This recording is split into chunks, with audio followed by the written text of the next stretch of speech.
Sir sir ইমুক আসেন। এ কি হচ্ছে ওর থেকেই কর, শরীরটা ক্লান্ত, উঠতে পারবো না। সেই সকালে যাচ্ছি এই জঙ্গলের মধ্যে, এখন বাজে রাত 8টা, এত যন্ত্রণা কি ভাল লাগে। তা কি করবে তাড়াতাড়ি কত। স্যার মনে হয় এখানে কিছু আছে, মাটি খুললেই বোঝা যাবো। তেসাই থেকে কি দেখিচ্ছ, তাড়াতাড়ি খোরো, দেখা যাক কি আছে। ওকে স্যার, খুঁড়তেছি। তা শামসু ভাই, আমি যেটা ভাবিচ্ছি আপনিও কি সেটা ভাবিচ্ছেন নাকি? আপনি যে কি ভাবিচ্ছেন সেটা তো আর কর পাচ্ছি না, তবে মাটি না খুললে কোনো কিছু বোঝা যাচ্ছে না, মনে তো হয় কারো লাশও থাকতে পারে। একবারে ঠিক করছেন, আগলা মাটি দেখেই বোঝা যাচ্ছে। নিশ্চয়ই এর মধ্যে কোনো ঘাবলা আছে, মাটি খুললেই সব বোঝা যাবে। দুনিয়ার মানুষজন কেঙ্কা জানি হয়ে গেছে, খালি হিংসুটে, কেউ কারো ভালো আর দেখতেই পায় না। হ ভাই, এই দুনিয়াত ভালো মানুষের খুব অভাব।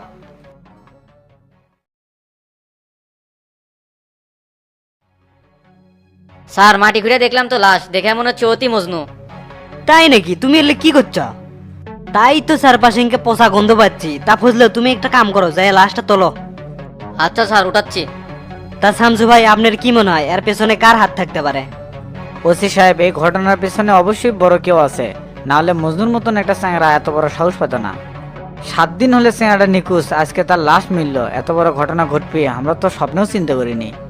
খালি আমনে না, মজনু যে খুন হবি এটা আমাদের মাথা তো আসেনি। এক খুন করার পেছনে লুকে আছে রহস্য, আমার তো মনে হচ্ছে প্রমাণগুলো ঢেকে রাখার জন্য এক খুন করা হচ্ছে।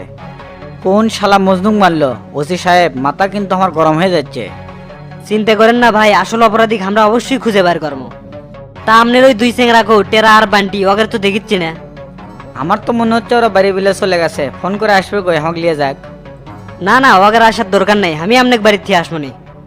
আচ্ছা ঠিক আছে। স্যার লাশ তো দেখে মনে হচ্ছে কয়েক সপ্তাহ আগের খুন, লাশে তো সেই পছন্দ হচ্ছে। লাশ তো কয়েকদিন আগেরই হওয়ার কথা, মজনু তো সেই 7 দিন হলে গুম হয়ে গেছে। তা ফজলু সাহেব, লাশটা পোস্টমর্টমে পাঠিয়ে দাও, বাকি তথ্য ওর থেকেই পাওয়া যাবে। ঠিক আছে স্যার, তাইলে আমরা লাশটা পিকআপে করে নিয়ে যাই, আর সার্চ টিমকে এখানে রেখে যাই। তাতে করে লোকেশনের আশপাশে সন্দেহজনক কিছু পাওয়া যেতেও পারে। ঠিক আছে, তাই করো। তা চেয়ারম্যান সাহেব চলেন, এর থেকে আর কি করবেন, থানা বিলে যাই। আচ্ছা চলেন, এদিকের কাম তো শেষ।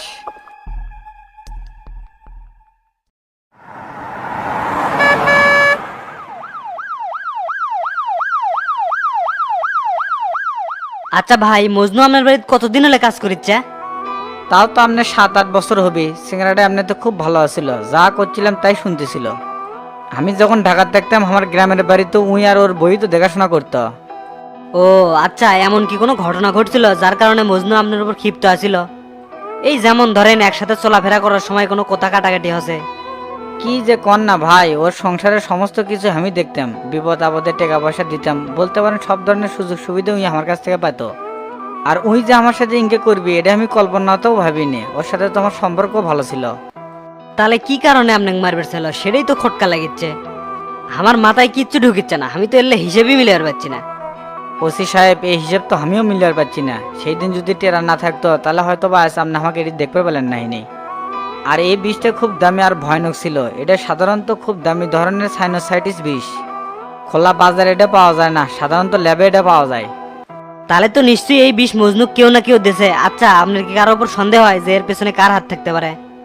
এখন আমার মাথা ঠিক নেই, কুট থেকে যে কি হতে পারে এলে কিছুই করবাম না। ভাই আপনি এত ভাঙ্গে পড়েন না তো, ওর ফোনটা আগে পাই, তাহলে সব বিষয় ফকফকা হয়ে যাবে নি। তারপর কল লিস্টটা চেক করলে বুঝতে পারবো নি মজনু সেদিন কার কার সাথে কথা কছে। আপনার অফিসাররা কি এটা বার করবি নাকি আমার প্রসেসিং এর মাধ্যমে এটা বার করা লাগবে? এটা আমাদের দায়িত্ব ভাই, আপনি কোনো চিন্তা করেন না, রাঘব বলরা এমনি পেয়ার পেয়ার করে বাইরে হয়ে আসবে নি। টেরা ফোন দিছে ওসি সাহেব, আমি না কথা কইতো। আচ্ছা, কথা কন। হ্যালো ওস্তাদ, হ টেরা ক, শুনবার পাচ্ছি। এটা আমি কি দেখেছি, মজনুক তো মেরে ফেলে দিছে, এটা কেঙ্কা করে সম্ভব হইলো? হরে টেরা, মজনুক তো মারে হালে দিছে কেবারা। তুই কুন্ডি জঙ্গলে আছু নাকি? হ্যাঁ ওস্তাদ, লাশ তো ময়না তদন্তের জন্য নিয়ে যাচ্ছে, তা আপনি কোনটি? আমি থানাত যাচ্ছি, তুই চলে আয় থানাত। আর শোনেক, বাসা তেলে জানাস না, রূপা কিন্তু হুদাই টেনশন করবি। ঠিক আছে, কিছু কমু না, যদি আপনার কথা জিজ্ঞাসা করে তাইলে কি কমুনি? সব কিছু কয়ে দেওয়া লাগে হে, তুই কবি যে ওস্তাদ ব্যস্ত আছে, আর তুই তাড়াতাড়ি চলে আয়। আচ্ছা ওস্তাদ, আসিচ্ছি। ঠিক আছে, রাখলাম তাহলে।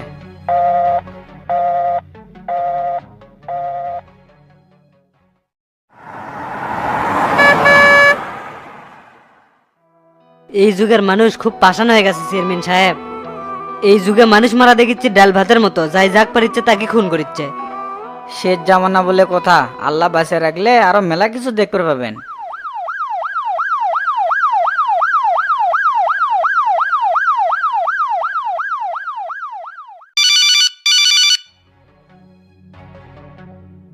কি ব্যাপার, রূপা ভাবি কিংবা ফোন দিছে, দেখে রিসিভ করি তো কি কয়। হ্যালো টেরা, কোনটি তুমি?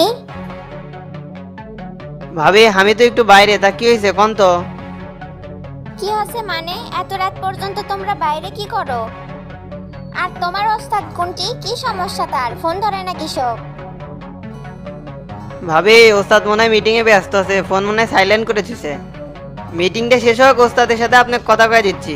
আমি তো কিছুই বুঝিচ্ছি না, কিসের মিটিং এত রাতে? নাকি তোমরা আমাকে মিথ্যা কথা করছো? কি যে কন্যা ভাবি, আপনাকে কি মিথ্যা কথা কবার পারি? চেয়ারম্যান মানুষ, মিটিং সালিশ থাকবে, এটাই তো স্বাভাবিক। উত্তরপাড়া একটা সালিশ হতে আছে, আপনি চিন্তা করেন না, ঘুমিয়ে যান, আমাকে আসতে হলে দেরি হবে। কোপা শামসুর বউ হয়ে তো নিশ্চিন্তে ঘুমাবার পাই না। তাহলে অল্প না ওয়েট করেন, আমি কথা কয়ে দিবনি।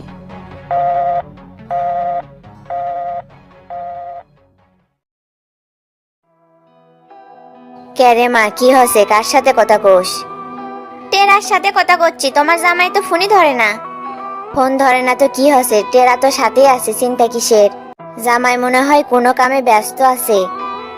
না মা, আমার মন তো অন্য কথা করছে, নিশ্চয়ই কোনো একটা অঘটন ঘটছে। টেরা তো কিছু একটা লুকাচ্ছে। মিসাই আজায়েরা, চিন্তা করিস না তো, চেয়ারম্যান মানুষ, নানান কাজে ব্যস্ত থাকতেই পারে। ঘুমা গাজা, আমার খুব ঘুম ধরিছে, আমিও ঘুমামো। তোমার ঘুম ধরেছে, তুমি ঘুমাও যাও। আচ্ছা ঠিক আছে, আমি ঘুমাবার কেন।